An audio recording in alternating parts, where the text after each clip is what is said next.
My name is Gina Aubrey. I'm 40 years old and I've worked as a paralegal for 11 years.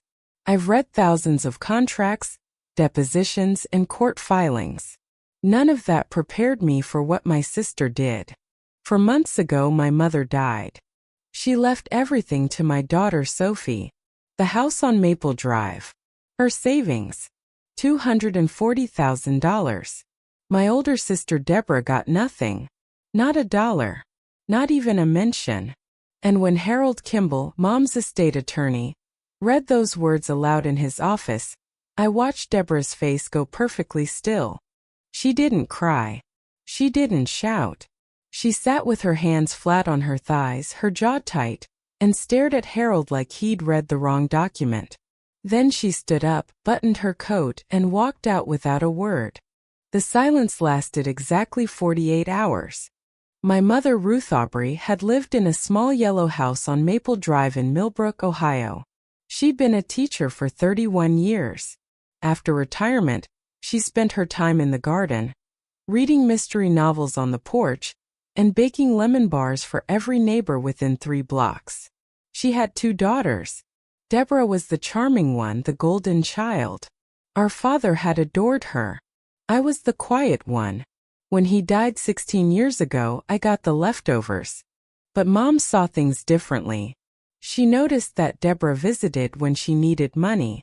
She noticed that I visited when she needed company. When Mom's health began to decline, it wasn't Deborah who showed up at 7 a.m. with groceries. It was me. Mom used to say Deborah had the charm and I had the patience. I thought that was just something mothers say to balance the scales. But 4 months after her funeral, sitting in my kitchen with bank records and a letter I was never supposed to find, I understood what she really meant. Sophie had moved in with Mom 2 years before she died. She was 19, halfway through nursing school, living off financial aid and a pharmacy job. I couldn't afford to help much. Paralegal salaries in small-town Ohio don't stretch far, and I was still paying off my own student loans. But Mom had a spare room, and Sophie needed somewhere stable. Sophie cooked dinner every night. She drove Mom to appointments.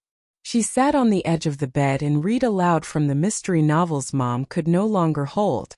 When Mom had bad nights, Sophie slept in the chair beside her.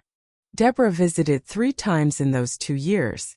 Each time she walked through the front door, glanced around like she was appraising it, and asked about the finances. She never asked how Mom was feeling. Mom died on a Tuesday in January. The hospice nurse said she went peacefully. The funeral was small. Deborah arrived 20 minutes late wearing sunglasses she never took off. The will was read the following Thursday. Sophie, Deborah, and I sat across from Harold's desk. The room smelled like old carpet and stale coffee. Harold read it plainly. The house, all savings accounts totaling $240,000, would go to Sophie Marie Aubrey. Then he read the line I'll never forget. To my granddaughter Sophie, who was here when it mattered. Deborah didn't get the house. She didn't get the savings. She didn't get a dollar. I watched her face.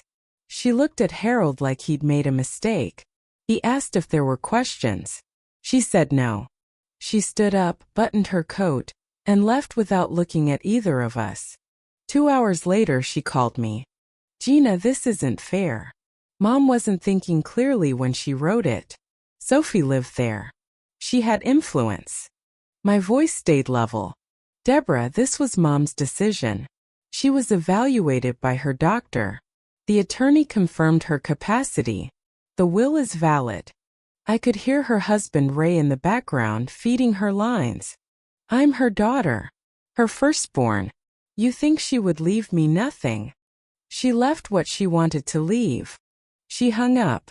2 hours after that, Sophie called. She sounded shaken. Aunt Deborah just called me. She said Grandma was confused when she made the will. She said I need to do the right thing. I closed my eyes. I could picture Mom's cedar jewelry box on her dresser, the one she'd kept since before I was born. Inside were clip-on earrings and a ruby brooch she wore to church. That box held everything she considered precious. She had considered Sophie precious. Grandma wrote exactly what she wanted, Sophie. Deborah is hurting, but that doesn't give her the right to rewrite Mom's wishes. Sophie was quiet. Then she said, "This isn't over." I know. I sat in the dark for a long time after that call. I wasn't afraid. I had read enough legal disputes to recognize when someone was building a case. Monday morning, I walked into the law firm where I'd worked for 9 years and went straight to the office at the end of the hall. Robert Webb was 55, a senior estate attorney and the closest thing I had to a mentor. He wore reading glasses on a chain and drank his coffee black. "I need a favor," I said. "Personal and professional." I told him everything. The will. Deborah's reaction. The phone calls. The pressure on Sophie. He listened without interrupting. When I finished, he took off his glasses. "The will is clean. Harold Kimball drafted it. Capacity evaluation on file. 2 witnesses. It stands. But Deborah isn't going to court, is she?" "No. She's going to pressure Sophie until Sophie caves." He nodded slowly. "I'll represent Sophie officially. I want Deborah to know there's counsel on the other side. And Gina, audit your mother's bank accounts for the last 12 months. If there's a pattern of financial exploitation, it changes the conversation." I signed the paperwork that afternoon. 2 weeks later, Robert called. "You need to see this." The bank records came in a manila folder. 6 withdrawals over 8 months. 3,000 here. 2,000 there. 1 for 5,000. Total $15,000. All while Mom was in hospice or too weak to leave the house. 3 withdrawal slips had her signature or something close to it. I'd seen Mom's handwriting my entire life. She wrote a narrow cursive that tilted slightly right. These signatures were too upright, too deliberate. The strokes were thicker, like someone pressing hard to imitate a hand that no longer had strength. "The last withdrawal was 9 days before she died," Robert said. "Your mother was on continuous pain management. She could barely hold a cup." The floor tilted. "Forgery of a financial document is a felony in Ohio," Robert said. "But criminal charges are a nuclear option. If you file, it becomes public. Permanent. I'm not filing anything yet. I'm waiting for her to make a move loud enough that she can't walk it back." Robert made copies. He certified them. He slid them into a manila envelope with the audit report and the will. I took that envelope home and locked it in my briefcase. Deborah worked the phones like a campaign manager. She called family members in other towns, telling them Sophie had manipulated their elderly grandmother, that I was backing her up for the money. By the end of the second week, my phone had gone mostly silent. Ray showed up at my front door on a Wednesday evening. Engine running in the driveway. I didn't open the door. "Can I help you, Ray?" "Open the door, Gina. We need to talk about the inheritance mess. If you have legal concerns about the will, contact Robert Webb at Morrison & Finch. He represents Sophie." A pause. A low, dry laugh. "This is family, Gina, not a courtroom." It became a courtroom the moment Deborah called everyone we share blood with to tell them my daughter is a thief. Silence. Then I said it. "The $15,000 that disappeared from Mom's account while she was dying. That's what I want to discuss." He didn't answer. I heard him shift his weight on the porch. After a moment, he walked back to his truck, sat in the driver's seat without turning on the headlights, and sat there for 20 minutes before he pulled away. I stood at the kitchen window and watched the taillights disappear. That Thursday, Sophie came home from campus with red eyes. She'd been in the parking lot by the nursing building. Deborah was waiting for her. She was loud enough that everyone heard. She said, "You took what belongs to me." Sophie's voice cracked. "Your grandmother would be ashamed of you." I sat down next to her. She leaned into me the way she used to when she was small. "She's lying, Sophie. Grandma wrote exactly what she wanted. She chose you because you earned it. Every dinner, every drive, every night in that chair beside her bed. That night, Sophie asked me something I wasn't ready for. Maybe I should just give it to her. All of it. The house, the money. If it makes her stop. I set down my glass. I looked at my daughter and thought about my mother. I thought about the last time I visited 3 days before she died. She could barely keep her eyes open, but she squeezed my hand and said, "Sophie is the one who stayed." "No," I said. "You are not signing anything. You are not giving anything away. Grandma left this to you because she wanted you to have it. Not because she forgot about Deborah, because she remembered everything Deborah did and still chose you." Sophie was quiet for a long time. "I'm going to fix this," I said. "But I need you to trust me." "I trust you." The next morning, Deborah sent a group text. "Family meeting Saturday at 2 p.m. at Mom's house. We need to settle this like adults. Everyone is welcome." Sophie forwarded it to me. "Are you going?" "No. You are. You're going to walk in there, sit down and listen. You're not going to argue. And you're absolutely not going to sign a single piece of paper." That afternoon I called Robert. "Saturday, 2 p.m. Mom's house on Maple Drive. If they try anything, I need you close. In your car outside." "Copy," he said. I spent the rest of the week preparing. I reviewed the certified will. I organized the bank records. I reread the forensic examiner's preliminary report. Everything went into my briefcase, organized by tab, indexed by date. Thursday evening, Sophie called from Mom's house. She'd been packing up the bedroom closets. "Mom, I found something. In Grandma's cedar box. There's a letter underneath the velvet lining. It's addressed to me. In Grandma's handwriting." I drove to Maple Drive in 14 minutes. Sophie was sitting on the edge of the bed. The cedar box opened beside her. The smell hit me the second I walked in. Cedar and dust and something faintly sweet like lotion. The letter was 2 pages. Yellow legal paper, blue ink, narrow cursive tilting slightly right. Unmistakably Mom's hand. I read it standing in the hallway with my back against the wall. She wrote that Deborah had borrowed $80,000 over 15 years. She wrote that none of it was ever repaid. She wrote that when she was in the hospital 2 years ago, someone withdrew money from her savings using her name. I know who. I did not confront her because I did not have the strength for that fight. But I changed my will because love should not be a debt someone collects on. The last line read, "Show this to your mother. She will know what to do." I folded the letter, slid it back into the envelope, and put it in my briefcase. Saturday came faster than I wanted it to. Sophie wore a white blouse and dark slacks. She pinned Mom's pearl brooch to her collar. She looked older than 21. She looked like someone walking into something she didn't choose but refused to run from. We drove separately. Sophie arrived first. I parked 2 blocks east behind the hardware store where nobody from the family would see me. Robert was already in position 1 block north. I texted him, "In position. Standing by." From where I sat, I could see the front of Mom's house. Sophie's car at the curb. Ray's black truck in the driveway. A dark gray sedan I'd never seen before. The lawyer's car.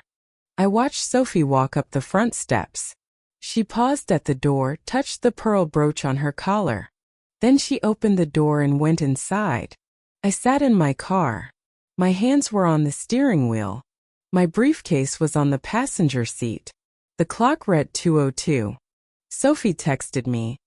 "There's a man I don't know. Gray vest, briefcase. He's at the dining table." I typed, "Do not sign anything. Listen only. I'm close." I sent Robert the signal. They brought a lawyer.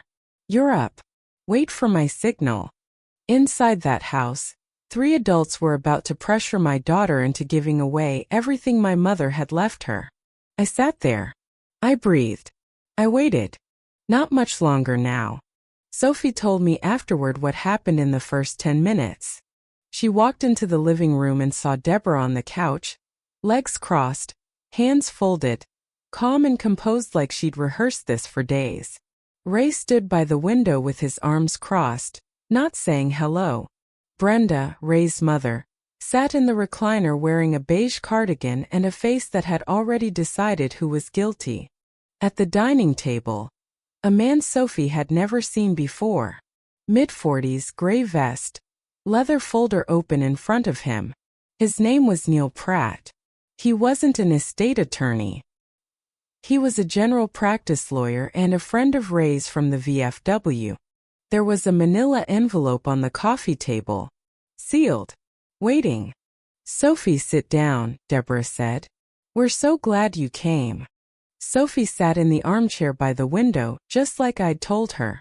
She kept her purse on her lap and her hands still. "We want to resolve this," Deborah continued. "Mom would not have wanted us fighting. This is about family." Sophie said nothing. Neil cleared his throat. He opened the manila envelope and slid a document across the coffee table towards Sophie. "This is a voluntary relinquishment of your rights to the estate assets," he said. "Standard procedure. Once you sign, the assets transferred to your aunt, and we can all move forward." Sophie picked it up. She read the first paragraph, then the second. Her face didn't change. "This says I give up all rights to the house and savings. It also says I waive my right to contest any future claims." "Correct. It's clean." Sophie set the paper down. "I need to read this with my own attorney." Neil shook his head. "There's no need. This is a simple family agreement." "I said I need to read it with my own attorney." The room went quiet. Deborah's smile thinned. Ray turned from the window. Brenda shifted in the recliner. 3 adults staring at a 21-year-old girl. The same girl who had cooked dinner every night for 2 years and slept in a chair beside her dying grandmother. Then there was a knock at the front door. I didn't knock twice. I didn't wait to be invited. I opened the door myself and stepped inside, closed it behind me and set my briefcase by my feet. "Sorry I'm late." Deborah stood up halfway, then sat back down. "This is a family meeting, Gina. You weren't invited. Sophie is an adult. She can handle this on her own. She's handling it fine. That's exactly why she didn't sign." I walked to the armchair and stood beside Sophie. I put my hand on her shoulder. She exhaled. I felt it through her blouse. Ray stepped forward. "Gina, nobody wants a fight. We're trying to settle this the right way. Then you won't mind that I'm here to help settle it." Neil closed his leather folder. "Ma'am, this is a private discussion." I looked at him. A private discussion with the lawyer present, a legal document on the table, and no independent counsel for the signatory. That's not a discussion. That's a pressure campaign. Neil's jaw tightened. I sat down on the arm of Sophie's chair, crossed my ankles, folded my hands. So I said, "Who wants to start?" Nobody spoke. The clock on the mantel ticked. It was the same clock that had been in this room since I was 6 years old. Mom wound it every Sunday. Deborah recovered first. We're all here because of Mom. I think we owe it to her memory to resolve this fairly. Sophie is young. She doesn't need the burden of a house and a large sum of money at 21. I'm offering to take responsibility for the estate. Make sure everyone benefits. Everyone meaning you, I said. Everyone meaning the family. Ray moved from the window. Gina, you're making this harder than it needs to be. Am I? Deborah is the eldest. She was Mom's first child. She has no right, I said quietly. Not to this house, not to that money. Mom made her choice, and the court has certified it. Neil tried again. The document Sophie was reviewing is entirely voluntary. No one is forcing. Mr. Pratt. I said his name and watched him flinch. He hadn't introduced himself. You're not a certified estate attorney. You handle DUI cases and property disputes. You weren't retained by Sophie. And you didn't provide independent legal advice. Anything she signs in this room without her own counsel present is contestable. The room went very still. The front door opened without a knock. Ellen Aubrey walked in carrying a bottle of wine and a confused expression. She wore a denim jacket and her hair was still damp like she'd rushed out of the shower. She stopped in the entryway, looked at the dining table, looked at Neil, looked at the document still sitting on the coffee table. What is going on? Deborah stood up. Ellen, thank you for coming. We're just finishing up some family paperwork. Ellen set the wine on the hallway table. You told me this was dinner. You said you were making Mom's pot roast and we were going to go through old photos. Ellen looked at Sophie. Sophie met her eyes and shook her head once. A tiny motion, but Ellen caught it. Who is that man? Ellen pointed at Neil. He's helping us with some legal formalities, Brenda said from the recliner. Ellen turned to me. Gina, what's happening? My sister organized a meeting with a lawyer to pressure Sophie into signing away her inheritance. No independent counsel, no prior notice. Sophie is 21 years old and she was sitting in this room alone until I arrived. Ellen's face changed. She looked at Deborah, then at the document on the table, then at Neil. She crossed her arms. Nobody told me there would be lawyers here. Deborah's composure cracked. It's not like that. Then what is it like? Because from where I'm standing it looks exactly like that. I reached for my phone. I typed one word to Robert now. 90 seconds later, there was a firm knock at the front door. 3 knocks. Measured. Professional. I stood up and walked to the door. I opened it. Robert Webb stood on the porch in a charcoal suit, a leather briefcase in his left hand. He was 6 feet 2 inches, gray at the temples, and had the kind of face that made courtrooms go quiet. Deborah was on her feet before he crossed the threshold. Who is this? I stepped aside and looked at my sister. Funny, she brought someone too. Robert walked in. He didn't shake hands. He didn't smile. He set his briefcase on the dining table directly beside Neil's leather folder. Robert Webb, Estate Law. I represent Sophie Aubrey in all matters related to the Ruth Aubrey estate. Neil looked up. His face went white. Are you retained by the beneficiary? Neil asked, trying to recover. I am. Neil started gathering his papers slowly. The sound of pages sliding together was the only noise in the room. Deborah pointed at Robert. This is ridiculous. We're trying to handle this as a family. Robert ignored her. He picked up the voluntary relinquishment document from the coffee table and read it in silence. 30 seconds. Then he set it down. This document purports to transfer the full estate to Deborah Kessler without compensation, and includes a clause waiving the beneficiary's right to contest. It was drafted without independent counsel for the signatory. He looked directly at Neil. Who prepared this? I did. Are you certified in estate or probate law? Silence. This document has no legal standing, Robert said, and I advise my client not to review, sign, or acknowledge it. Neil closed his folder. He looked at Ray. Ray didn't look back. Robert remained standing. He placed both hands flat on the dining table. Let me be clear about the legal position. The will of Ruth Aubrey was executed on March 14, 2024, in the presence of 2 witnesses and a notary public. It was accompanied by a physician's evaluation confirming testamentary capacity. The will has been filed and certified by the Trumbull County Probate Court. It is final. He turned to Deborah. No voluntary relinquishment, no family agreement, and no pressure applied in this room or anywhere else changes the legal standing of that will. Sophie Aubrey is the sole beneficiary. That is not a suggestion. That is a court-certified fact. Deborah's mouth opened. No words came out. Neil stood. I think we're done here. He looked at Ray. I told you this wasn't the way to handle it. Ray picked up his jacket from the back of a chair and put it on slowly, like a man deciding which exit to use. Neil walked out the front door.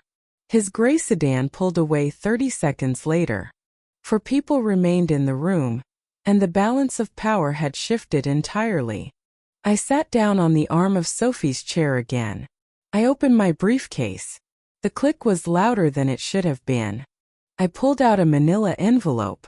Same color as Neil's, same size, but this one had yellow tabs and a certified stamp on the corner. 6 withdrawals, I said. I slid out the first page. Bank statements with highlighted lines from Mom's savings account. All withdrawn while Mom was in hospice care or too ill to leave the house. Ellen leaned in. $3,000 in April. $2,000 in June. $5,000 in August. $2,000 in September. $1,500 in October. $1,500 in November. I set each statement in front of her. Total $15,000. I pulled out the next page. 3 of these withdrawal slips have a signature. They're supposed to be Mom's. I sent these to a forensic document examiner. My voice was level. I'd memorized every date, every amount. The examiner's preliminary opinion is that the signatures are inconsistent with Ruth Aubrey's known handwriting. The strokes are too upright, too heavy. Mom's hand was weak. These were written by someone whose hand was not. I looked at Deborah. She was gripping the edge of the couch cushion. Ellen held one of the statements close to her face, reading line by line. When she set it down, her expression had changed. Deborah's hand started shaking. I reached into the briefcase one more time. This was the part one had dreaded. Not because I didn't have the evidence, because it was my mother's voice. And once I read it aloud, it could never go back in the envelope. I held up the letter. 2 pages, yellow legal paper, blue ink. Mom wrote this letter and hid it in her cedar jewelry box. Sophie found it 2 days ago. I looked at Sophie. She nodded. I didn't read the whole letter. I didn't need to. I read the parts that mattered. Deborah borrowed $80,000 from me over 15 years. She never paid back a single dollar. I paused. Let it land. When I was in the hospital last March, someone took money from my account. I know who. The room was airless. Ellen had her hand over her mouth. Brenda was looking at the floor. Sophie was watching Deborah.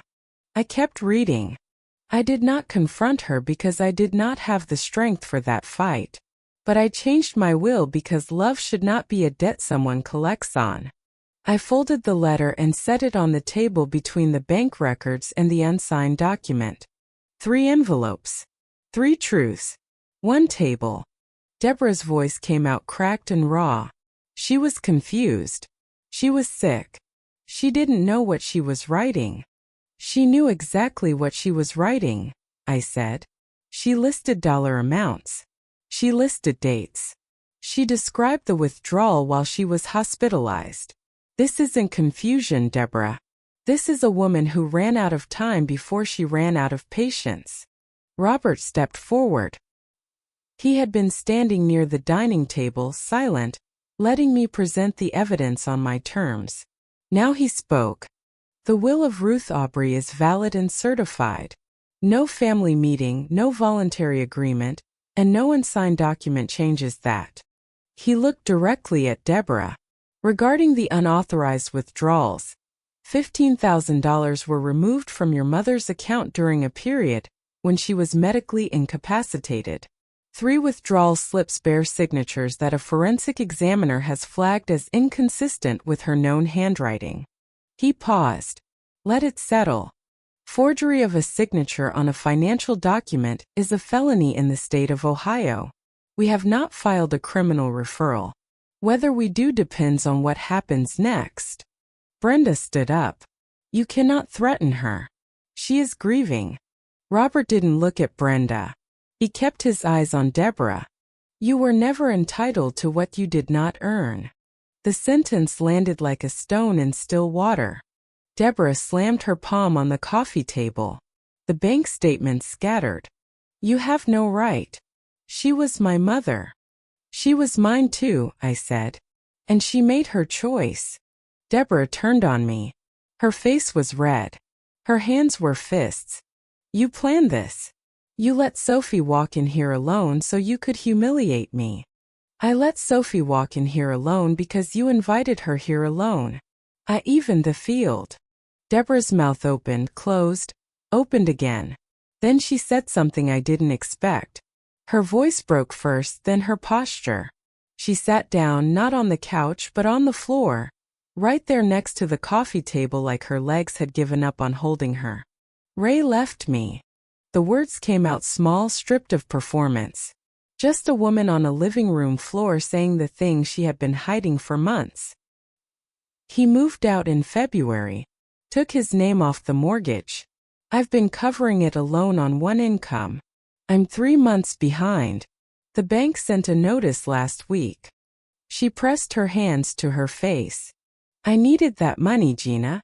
I needed it because I have nothing. I'm 45 years old and I have nothing. The room was silent. Sophie was watching with her hands clasped. Ellen had uncrossed her arms. Even Brenda was still. For a moment I saw my sister. Not the woman who had forged Mom's signature. Just Deborah, scared, broke, alone. And then I remembered the signatures. The $80,000 she never repaid. Sophie shaking on my couch asking if she should just give it away. You could have asked, I said quietly. You could have picked up the phone and said, Gina, I'm struggling.